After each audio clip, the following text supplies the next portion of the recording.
Hey there, YouTube friends. Mass Bandit here. Thanks so much for hanging out with me today. I really do appreciate it.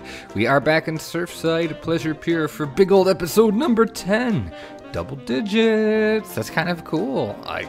It's only been a couple weeks, too. I mean, what? Today's the 28th, so Vintage has been out for a little less than 3 weeks. We're already on episode 10. That's pretty cool. If you're excited for Surfside Pleasure Beach, hit the like button for me. And if you're new, consider subscribing. Would appreciate it. So, this Darkride. Let me tell you what, guys. This thing has become this huge endeavor that I never anticipated it being. I'm not great at dark rides. I've come to the conclusion. You'll notice this layout is different again. I went in and changed the layout again because I started to theme it and I really didn't like where it was headed. The entrance was just one long hallway and I didn't like that. I liked bigger rooms, the idea of some bigger rooms. So that's what I tried to do. I tried to get, I think down here there's like 2 large rooms and then you go upstairs and then there'll be a large room with an outdoor, and then you'll do the outdoor thing, down a hallway, into a big room, and then down back to the station. The thing I'm most proud about in this entire Darkride are these little eyes right here. And shout out to Jonty from Geekism. He super awesomely suggested using art shapes to give them scowls. And so later on in the video, you'll see we add some art shapes to some of those little eyeballs to make the glowing red eyes look a little more menacing. Because right now they're just kind of surprised, like, oh, there's people here, which isn't necessarily spoopy. So I wanted this Darkride to have a bunch of still I wanted the animatronics to be still, stationary, because I would assume that this ride wouldn't have the budget to have a really active Darkride. Like, it just wouldn't happen. So throwing a random zombie here, there's no rhyme or reason for a lot of the things we have in the Darkride. It's all just kind of there. I figured that these kinds of rides, like from what I watched online, they're just totally random, just throwing stuff in, just spooky scene after spooky scene with no real connection. So there's mild themes per room or per hallway, maybe sometimes. So you'll see there as we progress that I try to do a little bit more with like connecting the idea for each room. So yeah, we'll see. So just trying to throw some random clutter that makes things look a little interesting. And again, setting it to stationary, I think that helps quite a bit. And I was really surprised at how close I could get to the cars. I'm assuming in real life they would be really close. I tried to make sure that if someone reached out, they couldn't touch anything, but you'll see that it's really close to the track in some cases, but I don't know, I'm okay with that. So a lot of this video is me just testing, looking at what the different animatronics are, how big they are, what's going to fit where, and then trying to think about, I don't want to just spam skeletons everywhere. Like, yeah, there's a lot of skeletons in this room, or in this Darkride, but I wanted to like use parts, not sparingly, but like, I don't want giant spiders in every room. I don't want, mummies in every room. I want to use them sparingly throughout so that it will help kind of, quote, theme each different space. So this little faux wall here becomes my best friend in this Darkride. It's super easy to throw around and to create much more narrow passageways, which in turn makes the scenery, I think, pop a little bit better. You don't really notice any major empty spaces. And anytime I felt like it felt too empty, I just throw one of those walls in with some spoopy eyes, and it made a world of difference. So doing some lighting and some fog and stuff. Again, since I don't do much Darkride stuff, and I usually don't do much nighttime building, most of my stuff from Planet Coaster is predominantly daytime. So this was quite a challenge here to do some nighttime lighting, to get some mood lighting and all that stuff, because I'm not really all that familiar with the different techniques people use. I know Gert is one of those people. He's from Shy Guys World, and he's been hanging around Bro Nation the last couple weeks.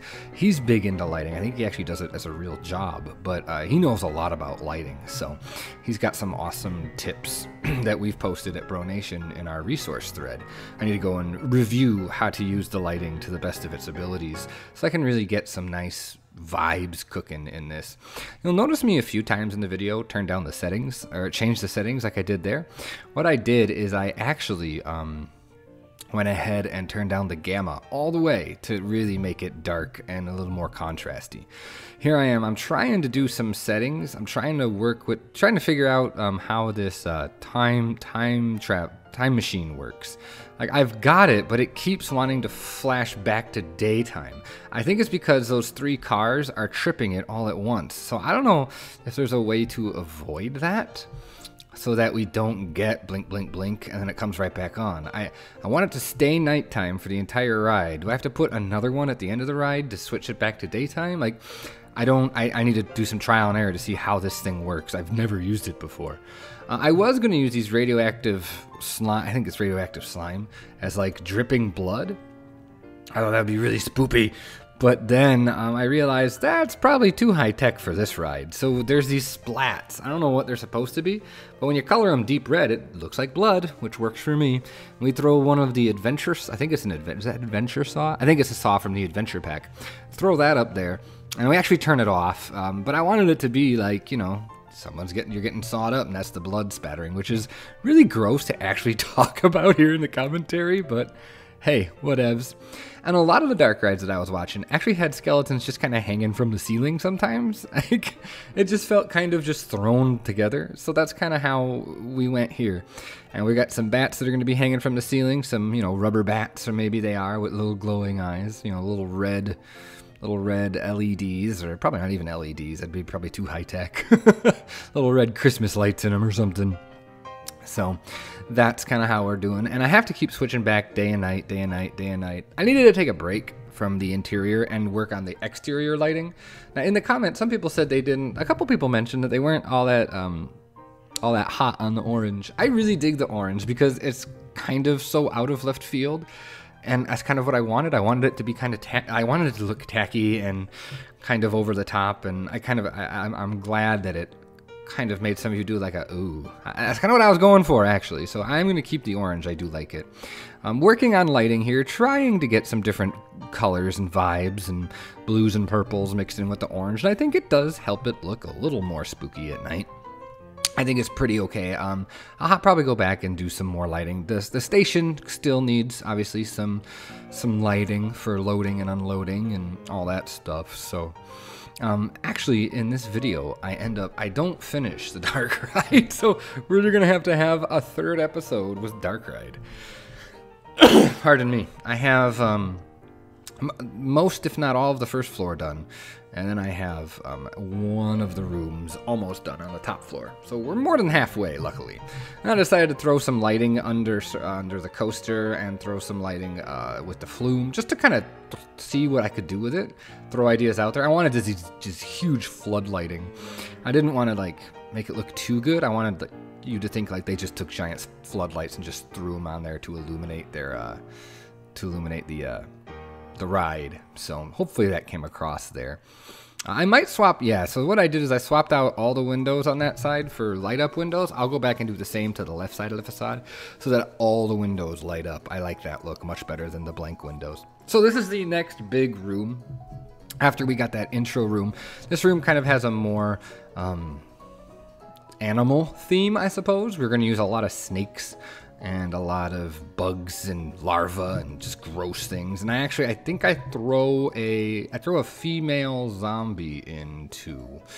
I'll probably have to hide it a little bit better. What I did is I used the Darkride, the spinning mechanism, the free rotation, and from there that helped me where to place the scenery. I really wanted to use that giant scorpion, but it is just too huge. It was just way too big. So. These bugs on the wall are pretty cool. I actually have those animatronic, and the snake from the tree, I had it turned off, but then it's all coiled up and you can't see it. So I decided to actually have that be one of the animated pieces. We do have a few animated things in the Darkride, and I want to keep it that way. I tried to turn the wriggling snakes off, but they don't turn off. So I don't know what that's all about. But you can see we've got the dancing giant black widow. I kind of like it because we do turn it off, by the way. It doesn't dance. We make it stationary. But I like it because you go underneath it as you're entering the room, and with the way the car rotates, it turn around. The car spins around, and you get the reveal of the giant black widow. And we throw a bunch of spider webs around it to kind of make it, you know, look a little crazier, a little grosser.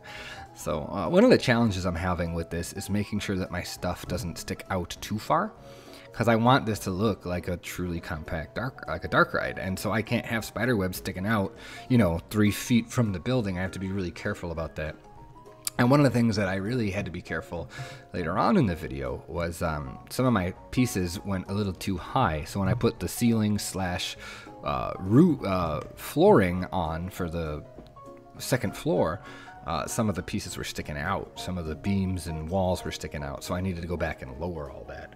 And another issue I'm running into is some of my lights are just totally hanging out in clear view, which I don't mind, but it doesn't look like they're really connected to the ceiling.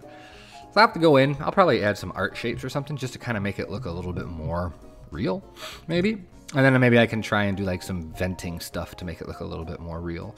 So you could see again doing some nighttime lighting. Wanted to incorporate some more of those chains. I like those big, huge chains, but too big for the little section. So here's more of those little fake sidewalls there.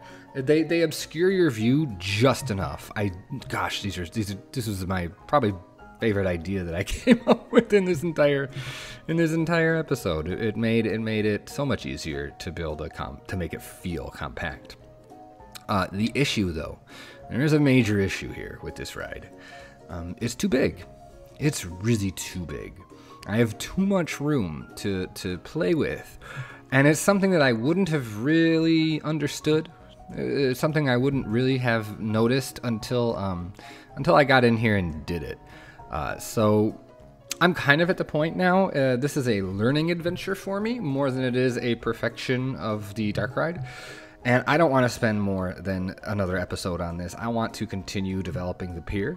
So we're going to totally shrug bandit this. For those of you on Bro Nation, that emote is because we're going to call it good enough at some point. And understand that there are warts to this ride and it isn't perfect. But as a first attempt, I'm pretty happy with where it's landing. And I'll try much more. I'll try to be much more concise scale-wise for the next Darkride, because this is fun and there's something I want to do. I want to do more eventually. Maybe not in this project, but someone suggested like a deep sea Darkride. I think that'd be really fun to try and do. I don't know if we could do much because I mean our animatronics, we got sharks, but I don't know if we have anything else. But we could do some cool stuff with art shapes and stuff, and I like that idea of an undersea Darkride, so maybe we'll try something like that in the future. Maybe even for this project, I don't know. And if we did, it would be a ride that's like off the pier on the side of the road. Maybe we'll do that. I don't know. We'll see. But there are going to be some parts of this Darkride that are not that might not meet some people's standards. I think it's pretty okay. I'm comfortable. Excuse me, I'm comfortable with where it's at. Like I said, as my first time ever trying to do something like this, I think it turned out pretty good. It's a little large, but I think it'll survive just fine. So yeah. So one of the things I really wanted to do here is I have a gargoyle in the corner there. I had this little corner. It's across from this. You can see it's in the red. It's lit up with a red light. And I actually did a bit of a sequence on it where there's a red strobe and like a scream or a noise and pom, or no, it wasn't a strobe. It was just like a boom, like this noise, and it flashes and as a jump scare. And I like the way it turned out, but I'm having trouble with the triggers because every time I want to put a trigger in, it kind of screws everything up. So what I'm going to end up doing is putting all the scenery in, and then I'll go back and I'll do all the triggers. And I'm going to do that off camera. That's not something you're going to want to watch in a time lapse. That's boring as crap. So I'm not going to do that. I'm going to, in fact, maybe I won't even do the rest of the Darkride in an episode. Maybe I'll just, the next episode we'll do a POV, and then we'll continue on with the pier. Because I think 3 episodes for this one ride is asking a bit much, so... You can see I didn't even have the layout finished. Once we got up here, I decided to go ahead and finally finish the layout. And you can see how large this space is up here. I probably didn't do, like I said, I could have made this ride significantly smaller, but oh well. Okay, now here's the biggest wart in this ride. It is this decline back to the station. I wish that there was a way to get it to decelerate, or if I wish this ride had a brake, or if I put a chain in on the way down, it wouldn't just fly, because it takes the last couple corners ridiculously fast. And I really don't like it, but at this point there's not much I can do other than completely revamp the layout, and I'm too far along to do that. So again, it's just one of those, we'll chalk it up to a learning experience. So the end of this ride, you come screaming back into the station and you take some of those turns really fast. The silver lining to that, though, is it gave me a great excuse to try to do one of those real tacky headlights, like you're careening into a car with the honk and the screech and then the lights flash. Pardon me. You'll see at the end, near the end of the episode here, that we install one of those old cars. I think it came with the vintage pack, maybe. Or maybe it was Studios. I don't know. I think it was Studios. One of those older cars. We throw one of those in and to do that jump, to do that scare. So we'll see what happens. That stunt. Is it called a stunt? I think it's called a stunt. Replacing the beams here because the ones I had were way too long. And then adding some details here in the final. Here we go. We're going to add it. I was going to do like a train, but I didn't like how huge these lights were and how bright they were. And I realized that, okay, if I'm going to do headlights, why don't I just put a car in? And luckily I did find this car, and luckily it does fit. And I think it's going to be pretty fun you're going to come down that little decline, you're going to come down the decline, the lights are going to flash, car honk, and you're going to turn the corner real fast. Hopefully that'll be a fun moment in the ride before you realize just how fast that ending is, because it's way too fast. So other than that, that's oh yeah, I put the red there again, like you can smash into it. Pretty grotesque. But I love it. It's been really fun because, like I said, this is so different than what I normally do. I've really enjoyed kind of breaking out of my my comfort zone and pushing myself to do something that I wasn't ever really going to do. You could see now that I've got the art shapes. It makes those eyes look so much more sinister. So big shout out, big thanks to John T from Geekism for doing that. For suggesting that. It made a big difference. Throwing in the last little bit of theming here at the end. I wanted to make sure I had the whole bottom floor done before I went up to the top floor. I figured it would just be a lot easier that way. And what I tried to do is mirror a bit of the beginning of the ride here at the end. So we've got the chains and the eyeballs and the knight. That knight shows up a couple different times. I think it's a nice standard piece to throw in when you just need a little something. So we're testing here what kind of speed we're taking and what kind of sight lines we're going to be having for that second floor. So that's what's going on here. And I wanted to make sure you couldn't see too far into the ride, so we added another one of those walls there. And then it's on to the second floor. Here we are, making sure that we don't have any pieces sticking through the floor. Like a skeleton foot or some blood splats or some beams. So this upstairs one, the theming gets a little maybe too heavy, maybe a little not tacky enough. That might be an issue, but I was like running out of tacky, boring things to do. And I tried to do the billboards.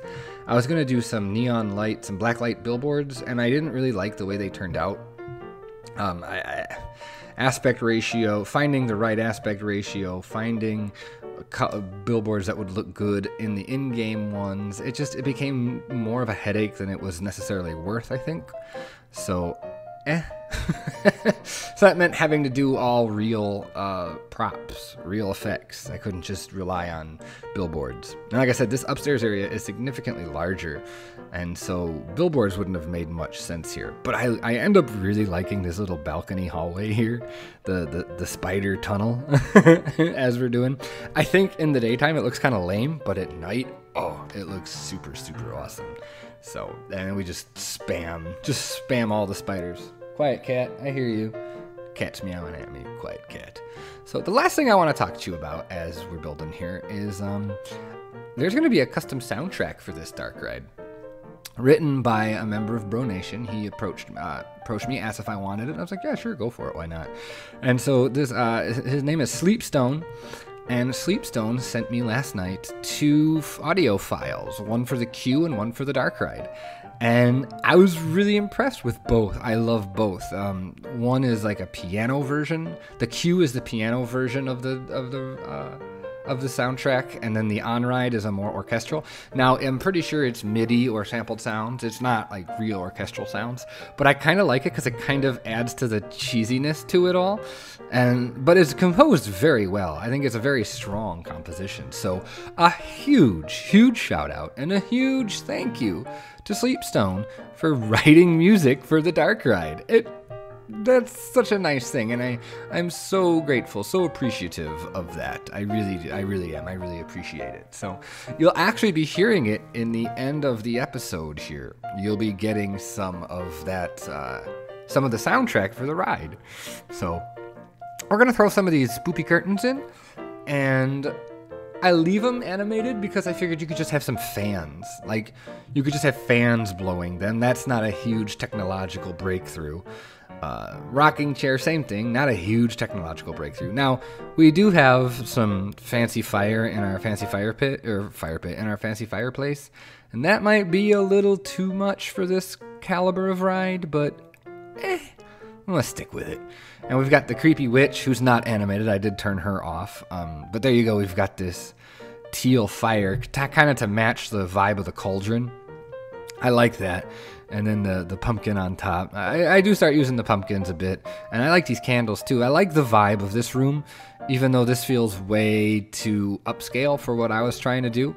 I still like it though. And then the little rat's eating the skeleton. Like, that's kind of gross, but I like it. So that's about. This is, I think, the last bit of room that we theme. So we're going to be getting into those cinematics in the near future. Like I said, now that I've been talking through it, I'm not going to record any more of this. I'm far enough along. You get the general vibe, and I'd like to save most of it. I'd like to save the rest for the reveal of the POV. So if you have suggestions of what you want that last room to be, I have a couple ideas. Put them in the comments. What would you like to see added in here? And remember that it's supposed to be kind of a tacky, low-budget Darkride, even though this room is kind of not. But give me some ideas for what I could do for the last couple things, and that would be really helpful. So the next episode will be something different, and you will see a POV of the ride in its completion. Also, it should be noted that we are going back to school here. My wife is going back to school in a couple days. I have one more week off, and then I go back to work. So you can expect content to kind of trail off. We're hopeful to get, I'll be hopeful to get 2 to 3 Planet Coaster videos a week out. So here's that awesome soundtrack by Sleepstone, which means we're at the end of the video. So have yourself a great day, great night, great whatever, and I'll see all you for the next one. Take care, everyone. Bye-bye.